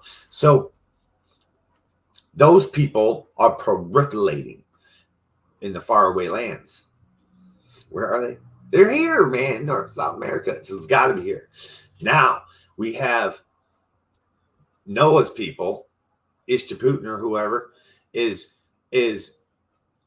proliferating too. But also we have the Anunnaki, the fallen angels, the Igigis, all those motherfuckers. They are now intermarrying in what? Intermixed. So they're having sex with the people of Noah. Also, because remember, because I'm 6'2", she's 5'2", we can have a kid together. That's cool. I'm a little bit taller than her. That's what it was. They look just like the people that they created. They was having sex with them. So I looked up this when it says, like, I'm God. God gave his only begotten son. I was going to say I gave my only begotten son. But when it says God gave his only begotten son. So begotten means like to give birth to, right? The only kid. And back then, no one had only one kid. Nobody had only one kid. Everyone had shit tons of fucking kids. So that whole statement of God gave his only begotten son. No, he gave his youngest begotten son. You know what I'm saying? His fucking last born, maybe. And maybe that's what they were trying to say with it. But it's just strange. So now we got these Anunnaki that are mixing with the humans that are created from Lord Enki's seed. So this is a whole thing, dude. I mean, it's a fucking... Who are we? Who are we? Like, literally. We didn't come from this or that or that. Like, the people of Noah, It's literally saying that people that came down from the mountain, whoever you believe they are, the Jews, and this person, and that person, they were mixed with the Anunnaki. Straight up. Man, this shit's fucking crazy. And pretty soon, we're going to get to where we got Yeshua walking across and whooping all their asses. He's got to kill all these motherfuckers so that way, like, us people can live. It's crazy shit. We're almost done, guys. You want to hit this while I was talking? No, that's right. We're almost done. Few and lofty were the Anunnaki who from Nibiru had come. Few were their perfect descendants. How settlements for themselves and for earthlings to establish the great Anunnaki considered. How over mankind lofty to remain. How to make the many, the few, obey and serve. About all that, about the future, the leaders with Anu words exchange. To come to earth one more time, Anu decided. With Antu, his spouse, he wished to come. So, real fast, okay? This is the story, okay? So, where they talk about God comes to earth and lands on this fucking dome of the rock, right? These were in our times. Remember, Jesus died, right? Jesus died. That's Dumuzi. Whether it is or it isn't, this is Jesus's time. We went through Noah's time. Moses' time was in the times of the Egypts, right? Now we're, afterwards. Moses is coming too. We're in the time of the Jesus, right? And what's happening with them. And you're going to see, though, the twists and turns. I forgot where it went when I looked at you, and I was like, God, you're so beautiful. You know what I mean? You're going to see, though, the twist and the turns, how it ends up. Can you read that part one more time? Because I forgot. Yes. Yes. I got real stoned or something. This is when Anu decides to come. Oh, yeah. Okay, so, got it. yeah. So right now, there's people around the Dome of the Rock in Jerusalem. There's people all there, and they witnessed Anu coming and deciding what was going to happen to all this shit. So this is who they're waiting to come back. So I'm saying, like, in our days, in those days, Anu was the big king on Nibiru. So he is technically, if you want to put it in the hierarchy, he is the most high. The most high. He'd be the most high of those things that came here and created people. Yeah. So imagine a spaceport. We see it in Star Wars and all these games we play and shit like that. Flat platform.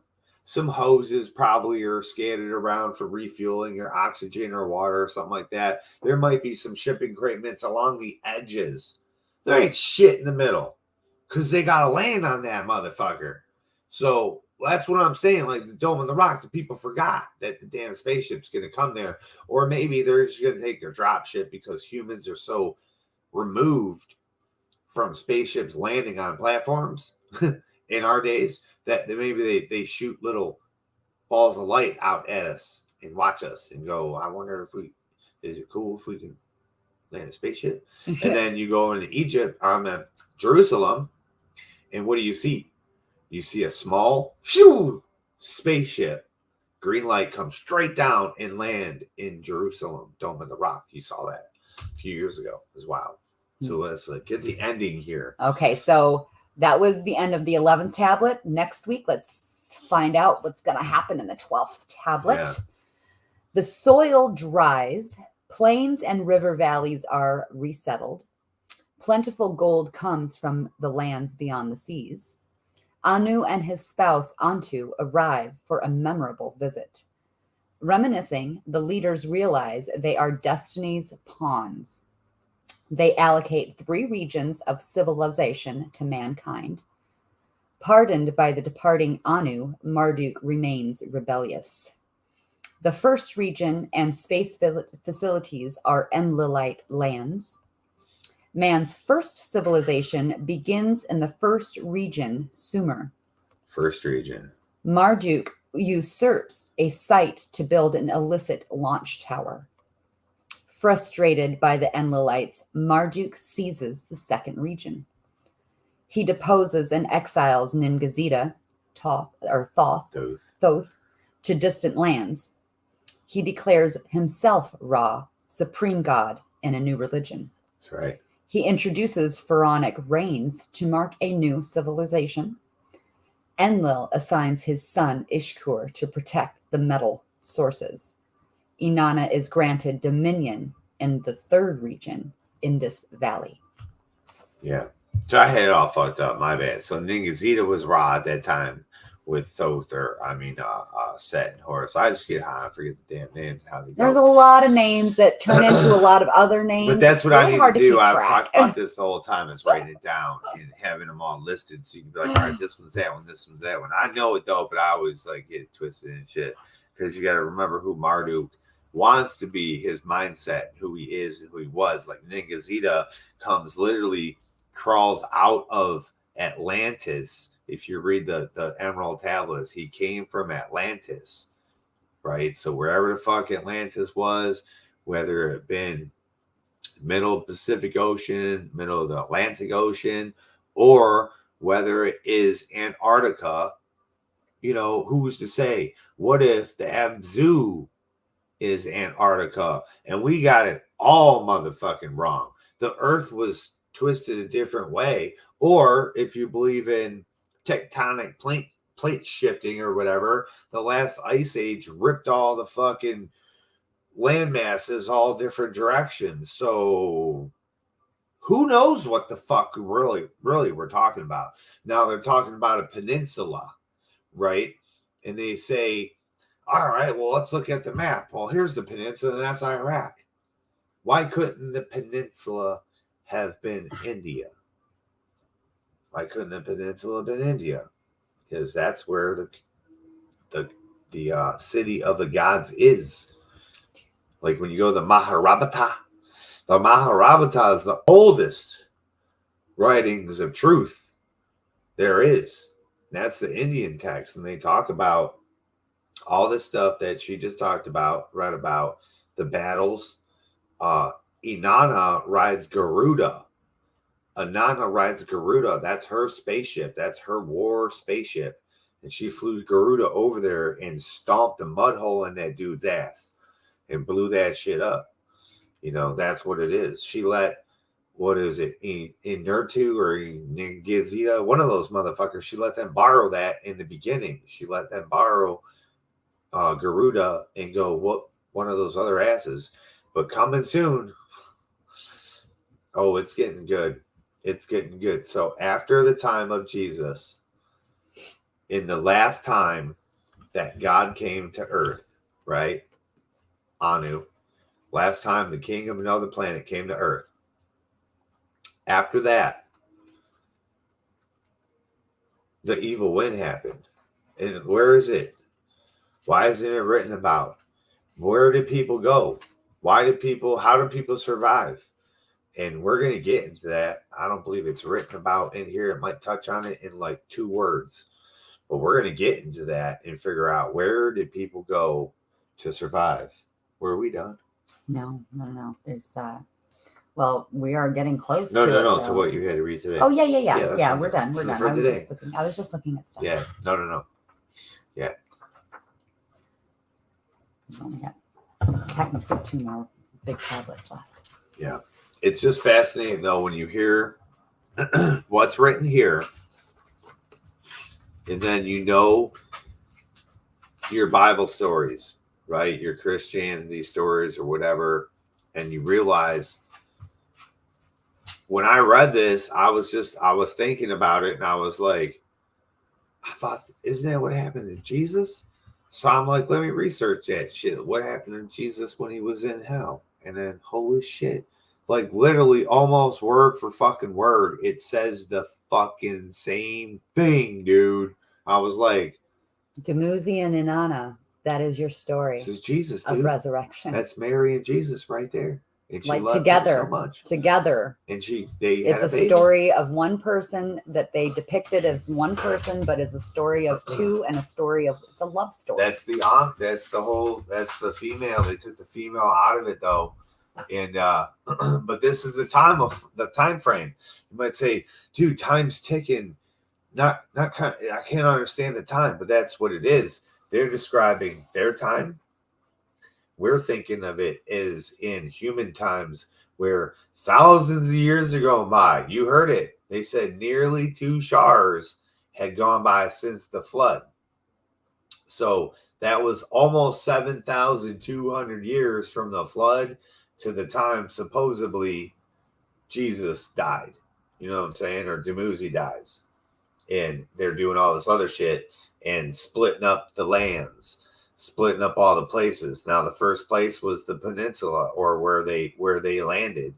The first place they landed in was like, you know, Alelu was there and shit. They built the Eden next to it. I really believe that that's over there, like on India's side. You know what I'm saying? Iraq, yeah, it's a peninsula. Take away fuck tons of water. Was it? Was it a peninsula then? Was the landing spot in the ocean? Was it in the ocean? Bet you that landing spot's in that motherfucking ocean by now. We're only seeing the landing spots they talk about in the mountains. That's what y'all got to remember. After the flood, you know, everything was hot. So most of the shit they were talking about was over there. Now we got what we can see today. You know, where are they looking at today's map? It's quite possible, but we have erosion that happens. We have other shit that happens on our planet that could possibly be or not possibly be, right? What if you turn the world this way and you look at, like, not, I'm meant to say the Middle East all the time. So what if we're looking at Europe, right? Europe coming off of Asia and Russia could look like a peninsula. You know what I'm saying? All of it could. But that's where Inanna went. She went up to Paris.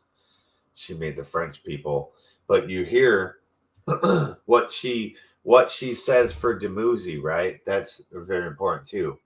She says he will be remembered for all time over all others. His name will be cherished and worshipped over all others.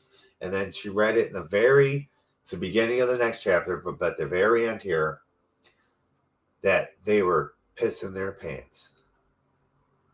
We outnumbered them. There was only a few, and there was no more willing to come back because they was like, yo, we're stuck there if we come. All our kids are going to look like that. Oh, no, man. We lived for fucking millions of those years, dude. Fuck that shit. They had to figure out a way for them, for regular people, not to rebel against them. Yep. Because they were way outnumbered. So they became, so they called themselves gods. Yep. You worship me. I am your God. That's how they kept us in line. Yep. That's how all the gods, all the pantheon of gods became that. Before it was the rulers, and all the people knew who the people in charge were. Who were the but everything changed at that point. Yep, everything changed. That's when they was like, oh, there's only a few of us. All right, look, you're God. Make sure you tell all your people that. You're God. Make sure you tell all your people that. The world was split into 3 instead of multiple. You're God. Look at me, I'm floating. Make sure you tell all your people that. Right? That's exactly, you're going to hear it in the 12th tablet. It's exactly what they do. Religion was created for control. The kingship was passed down from heaven. So before that, the Anunnaki were the kings.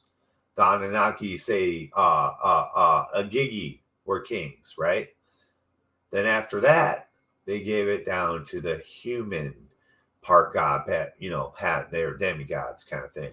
They passed the kingship down to heaven. So rulership and religion, both installed to make sure there was never another sheeple uprising like we just heard about the Tower of Babel. Right? You guys were like, wait, what the fuck? You just heard about the Tower of Babel. I know none of you realized that building I was talking about is the Tower of Babel. This is exactly when everyone's language changed. They even said it. They described it exactly how they described it in the Bible as the description of what it did, the purpose of it. And they destroyed it. They dismantled it just like God did to the Tower of Babel. Dismantled everything they were trying to do. And that's supposedly what the Tower of Babel was. Marduk was trying to rebuild everything else over here. Nah, fuck that, man. My people. I'm God.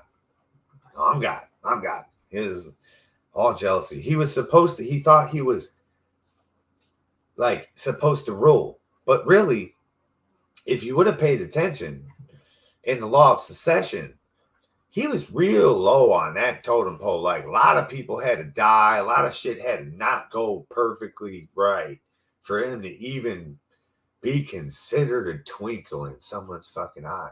You know what I mean? He's just a loudmouth that wanted rulership, and he's a troublemaker. Yeah. And he had to be put in his place so many times, and they had to pay attention to him because if they didn't do something, he'd fucking fuck shit up again. If I knew I was a half-blood prince, I'd shut the fuck up as a half-blood prince and be like, yo, my dad's like, he created all these people. I'd be like, that's cool as fuck. Want to go fishing? Want to ride a dinosaur? I would be like, dude, what do rich kids do? They play with daddy's toys. He had a pedestal he wanted to be on. Fuck that. Sure. Fuck that. Give me 20 fucking humans, 50 fucking of them be women. I don't know how 20 and 50 happened, but I want lots of fucking chicks to wash my balls under the water like they did in Coming to America. I want lots of dudes to be able to carry me around and shit. I mean, you know what I'm saying? But other than that, fuck that worship shit. But that's what they came and they saw how it was going down. They wanted their stature, their entitlement. That's what it was. They knew they couldn't be entitled on the Nibiru, on their homeworld. So they thought they could be entitled on this planet. They were promised the moon. No, fuck you. I don't want the moon. Promised Mars. No, fuck you. I don't want Mars. I want Earth. They saw their chance at greatness. Yeah. And like spoiled little children, and they wanted it. And some of them were worse than others and fought for it. It's just strange how God and Jesus became a thing in a lot of cultures. But then you had the Egyptians. The whole pantheon was the whole area over there was all them, right? But then God and Jesus were like this totally different thing. You know what I'm saying? And most people might think, oh, okay, God was Ra. That was the same God playing. No, they were all different motherfuckers. Like Ra was literally the child. He was a child. Jesus is like the lowest son. Like, this is what I'm saying. They wouldn't write about somebody unless they're important. They say Jesus was God's son. I'm not saying he wasn't. He was. Fuck yeah. He was Jesus and he was God's son. If you're saying God is Lord Enki. See what I'm saying? Or God, yeah. If you're saying God is Lord Enki, yes. Dumuzi is Lord Enki's son. Absolutely. Now, the story of Jesus, I'm not saying this. I'm not saying that. I don't know. I wasn't there. What I'm saying is the parallel lines of these two stories indicate the one that you call Jesus is really named Dumuzi. His father is Lord Enki, which makes him your God, which he truly was the creator of the human race in all little parts until the Agigi got involved. We heard this now. Satan's fucking minions were making people. Who are Satan's people, though? They're on this planet. They're here. They didn't. Well, did they go underground? We're going to find out. And we're going to look into that. You might be like, what the fuck? Satan's people? Satan's people were a thing. They got created. Satan's humans. All the Agigi. Semyaza. Semyaza is Satan. Go look that shit up. Go look up the Jewish, what they call the devil. They're going to see it. Semyaza. That's why when, Dumuzi's looking down at, say, the Jews, and he says, my father is not your father, because they're the children of the rocket ships. Their father is Semyaza. And the Agigi, the fallen angels. God, man, it's like What about what's his name? Azazel. Like he's a character right there, man. He taught them all about the cabal. We're gonna look into all these things on a future Ganja Gospel, everybody. And Books Aloud by Amber Lalana, the hippie witch. And we're gonna find out what the fuck the Twisted One just blew open your mind hole about, because the universe right here is where your mind is going to go pretty soon. Because, dude, we just found out Satan, the devil, created people on this planet that intermingled with the other people.